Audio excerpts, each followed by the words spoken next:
আসসালামু আলাইকুম। কি অবস্থা সবার? কেমন আছেন? আশা করি অনেক ভালো আছেন। আচ্ছা, আজকে রান্না করতে, করতে হঠাৎ একটা কথা মনে হলো যে ছোট সময় গ্রামে দেখতাম যে একজনের বাসার দিক আরেকজন তাকায় থাকতো বা আড়ি পেতে থাকতো, কথা শোনার চেষ্টা করত।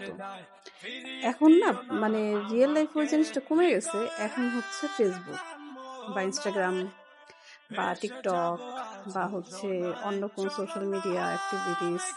মানে এখন মানুষ তো আর দরজার পাশে যেয়ে বা ঘরের কোনায় দাঁড়ায় আড়ি পাততে পারে না। এখন মানুষ কি করে? সারাদিন আরেকজনের ফেসবুকে সময় কাটায়। দেখে সে কি করতেছে, কোথায় যাচ্ছে, কার সাথে যাচ্ছে, কি করছে। মানে এত ইন্টারেস্ট ভাই এই ব্যস্ত জীবনে এসে মানুষের প্রতি এত ইন্টারেস্ট কি করে থাকে? আমি মাঝে, মাঝে চিন্তা করি এই ২৪ ঘন্টায় আমি তো সময়ই পাই না। ঘুমের থেকে উঠলে মনে হয় বিকাল হয়ে গেছে, বিকাল হয়ে গেলে রাত হয়ে গেছে। আমার কাছে মনে হয় এই সময়ই আমার কাছে কম। এই মানুষগুলো এত ধৈর্য পায় কেমনে মানুষকে নিয়ে গবেষণা করার? খোঁটায়, খোঁটায় একেকটা পোস্ট এত দীর্ঘ সময় ধৈর্য নিয়ে দেখা, অ্যাপ্রিশিয়েট করতে হবে। তাদের ধন্যবাদও দিতে হবে। এরা না থাকলে আমাদের জীবনটা আসলেই বোরিং হয়ে যাইত। আহ! আল্লাহ তাদের দীর্ঘ হায়াত দান করুক।